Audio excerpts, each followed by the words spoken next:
Chapter number 1 alphabet. Hello viewer, I am Azad Sagar Jan. अज असांजे grammar जो टियों पार्ट आहे। ठीक है, अज असां सिखंदासीं कुछ ग्रामर जो बुनियादी ज़रूरतूं। त infinity, imperative, present participle, past participle छा आहिनि। अचो त सिखूं इन्हनि जे बारे में। छाजे कारण त ग्रामर जो बुनियादी ज़रूरतूं आहिनि ऐं इन्हनि जो सिखणु ज़रूरी हूंदो आहे। Okay, let's go to learn infinity, imperative, present participle and past participle. अचो त इन्हनि जी वसिफ़ डेफिनेशन ॾिसूं। नंबर 1 इन्फिनिटी, इसम मज़दर। इन्फिनिटी माना इसम मज़दर। वसिफ़, इसम मज़दर उहो बुनियादी लफ़्ज़ आहे जंहिंमां समूरो ग्रामर फुटी निकिरे थो। सिंधी में इसम मज़दर लफ़्ज़ जे पोयूं हर्फ़ णे हूंदो आहे ऐं अंग्रेज़ी में अॻियां टू हूंदी अथसि। मिसाल, टू किल मारणु, टू रीड पढ़णु, टू सी ॾिसणु। तव्हां जा ॾिसी सघो था त सिंधीअ में णे ऐं अंग्रेज़ी में अॻियां टू हुयसि। ओके, नंबर 2 इम्परेटिव अमर।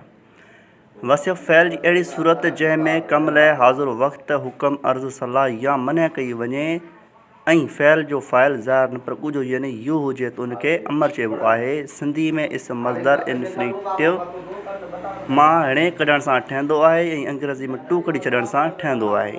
मिसाल, तव्हां ॾिसी सघो था हिकिड़े चार्ट में इन्फिनिटी इसम मज़दर आहे, ॿिए में इम्परेटिव अमर आहे। ठीकु आहे, टू रीड पढ़णु, हितां टू कढी छॾण सां रीड थी वियो ऐं सिंधी में णे कढण सां थी वियो पढ़। टू रीड पढ़णु माना रीड पढ़। ठीकु आहे।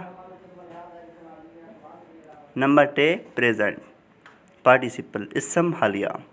वसिफ़, इसम मज़दर जी अहिड़ी हालत जेका कंहिं कम जे जारी रहण लाइ इशारो करे त उनखे इसम हालिया चइबो आहे। एग्ज़ाम्पल, आई सा अली गोइंग, मूंखे अली वेंदे ॾिठो। आई सा हिम किलिंग ए बर्ड, मूंखे हिन पखी मारींदे ॾिठो।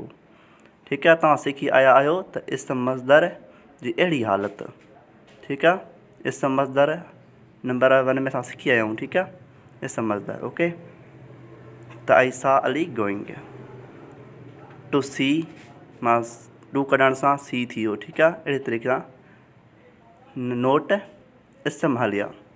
अमर जे पुठियां इंग मिलाइण सां ठहंदो आहे। हीउ इस्तेमाली ज़माननि में पिणु ठाहिण में मदद ॾिए थो। इसम हालिया जो अंग्रेज़ी में ठहणु अमर जे पुठियां इंग कढण सां ठहंदो आहे। ठीकु आहे, कम इहो अमर आहे। ओके, इन सां गॾु असां इस्तेमालु कईसीं इंग, ING प्लस इंग बराबरि कमिंग। ओके, गो प्लस इंग बराबरि गोइंग।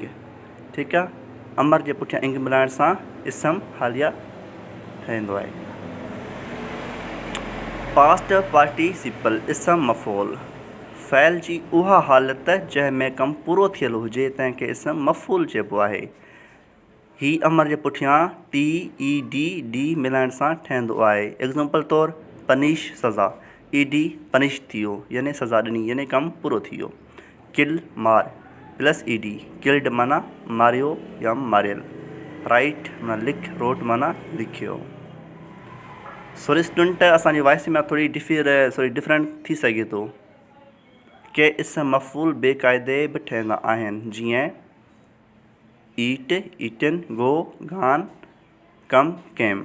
यानी फ़ैल जूं 5 सूरतूं थी थियूं वञनि पर आम 3 हलनि थियूं, जीअं हेठि आहिनि। सॉरी, हिते सामने गेट लिखिजी वियो आहे पर जीअं हेठि आहिनि। टू राइट, राइट, रोट, रिटन, राइटिंग। ठीकु आहे, आम 3 हलंदियूं आहिनि, राइट, रोट, रिटन। ठीकु आहे, इन्हनि जो वधीक डेफिनेशन सां अॻिते हली करे बयानु कंदासीं।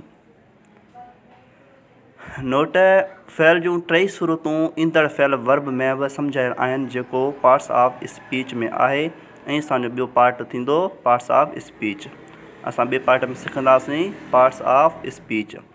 असांजो अॼु ही पार्ट मुकमल थी वियो आहे अल्फ़ाबेट जो। ठीकु आहे, असां 3 पार्ट कंप्लीट थी चुका आहिनि। सुभाणे असां ॿिए चैप्टर में सिखंदासीं पार्ट्स ऑफ स्पीच, उन जे बारे में, उन जी वसिफ़ ऐं उन्हनि जा क़िस्म।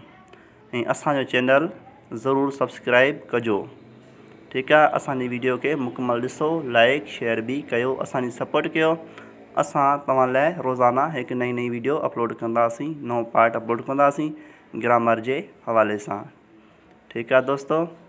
त फ़ैल जूं 3 सूरतूं असां ईंदड़ पार्ट्स ऑफ स्पीच में सम्झाईंदासीं ऐं अॻिते हली करे जी डिटेल तव्हांखे ज़रूरु ॾींदासीं। तो फ्रेंड्स, असांखे अॼु इजाज़त ॾियो। इंशाअल्लाह